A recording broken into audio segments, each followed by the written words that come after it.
Uranium নিয়ে এখন শুরু হয়েছে ট্রাম্প আর পুতিনের টানাটানি। মূলত উচ্চমাত্রায় সমৃদ্ধ ইউরেনিয়াম নিয়েই যুক্তরাষ্ট্র ও ইরানের মধ্যে যুদ্ধবিরতি ও সমঝোতার তোড়জোড় চলছে।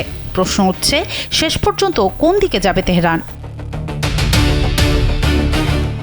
মার্কিন প্রেসিডেন্ট ডোনাল্ড ট্রাম্পের দাবি পরিষ্কার, যে কোনো চুক্তির শর্ত হিসেবে ইরানকে তাদের 60% সমৃদ্ধ ইউরেনিয়ামের মজুদ ওয়াশিংটনের হাতে তুলে দিতে হবে। ঠিক তখনই দৃশ্যপটে হাজির ভ্লাদিমির পুতিন। রাশিয়া প্রস্তাব দিয়েছে এই মূল্যবান মজুদ তারা নিজেদের জিম্মায় সংরক্ষণ করতে প্রস্তুত। দুই পরাশক্তির এই টানা হ্যাচড়ার মাঝে তেহরান এখন এক চরম দোটানায়। তবে এটিকে অনেক বিশ্লেষক পারমাণবিক অস্ত্র তৈরির শেষ ধাপের কাছাকাছি অবস্থান হিসেবে দেখছেন। ইউরেনিয়াম বিদেশে পাঠানোকে কট্টরপন্থীরা দেখছেন আত্মসমর্পণ হিসেবে, অন্যদিকে বাস্তববাদীরা ভাবছেন অর্থনীতি বাঁচাতে সমঝোতার কথা। কিন্তু প্রশ্ন হলো, ইরান যাবে কোথায়?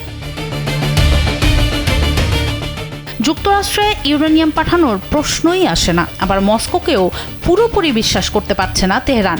পাছে মস্কো এই ইউরেনিয়ামকে পশ্চিমাদের সাথে দর কষাকষির হাতিয়ার বানিয়ে ফেলে। আগের 14 দফার ঝুলন্ত সমঝোতাতেও এই স্থানান্তর ইস্যুই ছিল প্রধান বাধা। ট্রাম্পের সামরিক হামলার হুমকির মুখে ইরানের সামনে এখন 3টি পথ: সমঝোতা, সময়ক্ষেপণ নাকি দীর্ঘ সংঘাতের ঝুঁকি। পারমাণবিকের দাবার চলে তেহরান কোন দিকে ঝুঁকবে, সেটি এখন বিশ্ব রাজনীতির সবচেয়ে বড় শিহরণ। সোনম সিদ্দিকী, কালবেলা।